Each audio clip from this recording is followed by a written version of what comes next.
আসসালামু আলাইকুম। ম্যাচ বিশ্লেষণ এবং পরিকল্পনার ব্যাপারে একটা এক্সাম্পল আমি আপনাদেরকে দিই। শাদাব খানের ২০২৫ সালে পেস বোলারদের এগেইনস্টে একটু পরিসংখ্যানটা লক্ষ্য করতে চাই। ১১টা ইনিংস ২০২৫ সালে তিনি পেস বোলারদের বিরুদ্ধে খেলেছেন, যেখানে ৯ বারই তিনি পেস বোলারদের বলে আউট হয়েছেন। তার গড়টা হচ্ছে মাত্র ১৫.৩ পেস বোলারদের বিরুদ্ধে। এইবারে আপনি যদি শাদাব খানের স্পিনের এগেনস্টে ২০২৫ সালে একটু পরিসংখ্যানটা দেখেন টি-20 ক্রিকেটে, তাহলে দেখা যাচ্ছে ৯ ইনিংস তিনি ব্যাটিং করেছেন স্পিনের এগেনস্টে, ৩ বার মাত্র আউট হয়েছেন, ৪৫ তার গড়, ১৭০ তার স্ট্রাইক রেট স্পিনারদের বিরুদ্ধে। তার মানে শাদাব খান অপেক্ষাকৃত স্পিনারদের চাইতে পেস কম ভালো খেলেন, বা পেসের এগেনস্টে তার একটা দুর্বলতার জায়গা আছে। বাংলাদেশ টিম শাদাব খানের এগেনস্টে স্পিনারদেরকেই বেশিরভাগ ক্ষেত্রে ব্যবহার করেছে।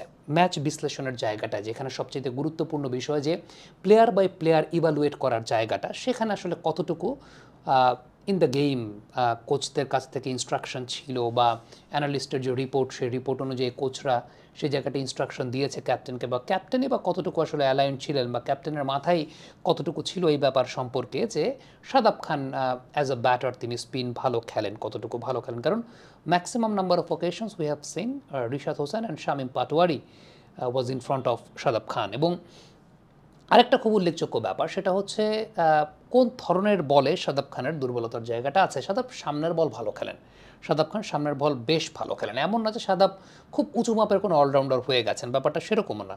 আমি দেখছিলাম যে শাদাবকে maximum number of occasions Bangladesh টিমের পেস বোলাররা they were conceding boundaries against Shadab Khan, এবং they were pitching the ball up, তারা সামনে বল পিচ করছিলেন। শাদাবকে বাউন্সার ট্রাই করা হয়নি প্রপার বাউন্সার ট্রাই করার জায়গাটা, যে ওকে এই ব্যাটসম্যানটা যার হয়তো বা ব্যাটিং ক্যালিবারটা অতটা উঁচু মানের না, হ্যাঁ হি ক্যান প্লে সাম ক্যামিওস, এবং he can use the pace of the ball, এবং যখন আপনি ব্যাটের সামনে বল দিচ্ছেন, when you are pitching the ball up, he always has the room to hit them out of the park, but he's not that much prominent when you are bowling the bouncers. So এই যে জায়গাটা একটা অ্যানালাইসিসের বিষয়টা, যে একটা বিশ্লেষণের জায়গাটা, যে ওকে আমি তাকে শর্ট অফ দ্য লেন বা বাউন্সার ট্রাই করবো, ভ্যারিয়েশনের জায়গাটা বোলারদের তরফ থেকেও এই জায়গাটা পরিকল্পনার একটা অনেক বড় ঘাটতির জায়গা তো অবশ্যই দেখা গেছে। একটু চিন্তা করে দেখেন, সেটা হচ্ছে সর্বোচ্চ মনে হয় একজন ব্যাটসম্যান 35 বল খেলেছে, আদারওয়াইজ কোনো ব্যাটসম্যান এরকম 35 বলও খেলতে পারে নাই।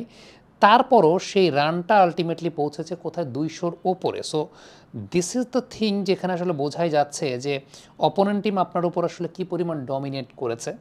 কোনো ব্যাটসম্যান 35 বল, কোনো ব্যাটসম্যানই 35 বল খেলেননি। সালমান আগা 34 বল খেলেছেন, হাসান নওয়াজ 22 বল খেলেছেন, শাদাব খান 25 বল খেলেছেন, আর খুশদিল 10 বল, 4 বল খেলেছেন ফাকার জামান, 1 বল সায়েম আইয়ুব, হারিস 18 বল। সো আলটিমেটলি কোনো ব্যাটসম্যানই 35 বল পর্যন্ত খেলেননি, তারপরও তারা রান করেছে 200-র উপরে। That means the domination, their planning, তাদের প্ল্যানিং ছিল to go after the bowlers, এবং when they are going after the bowlers, বোলারদের যে পরিকল্পনার জায়গাটা, সে পরিকল্পনার জায়গাটা আসলে কতটুকু ছিল, যে okay we have to restrict them, we have to stop them, এবং once you have got the momentum you could not capitalise on the momentum, আপনি সেই মোমেন্টামে ক্যাপিটালাইজ করতে পারেন নাই। ওয়ালটন এসি এক্সচেঞ্জ অফারে এখন যে কোনো ব্র্যান্ডের পুরাতন এসি বদলে নতুন ওয়ালটন এসিতে উপভোগ করুন 25% ছাড়। Walton air conditioner, comfort without compromise. সেটা আপনার একটা অনেক বড় ব্যর্থতার জায়গা। বোলিংয়ের জায়গাটা লাহোর, আমরা পিএসএলও দেখেছি যে পেস বোলারদেরকে নিয়ে আসলে পরিকল্পনাটা সাজানো বেশিরভাগ ক্ষেত্রে। আমরা সেখানে কোনো পেস বোলারকে 4 ওভারের বোলিং কোটা পূরণ করতে দেখিনি। শরীফুলের 1 ওভার বাকি ছিল, হাসানের 1 ওভার বাকি ছিল, তানজিম সাকিবের 2 ওভার বাকি ছিল, 2, 3, 4, 4টা ওভার।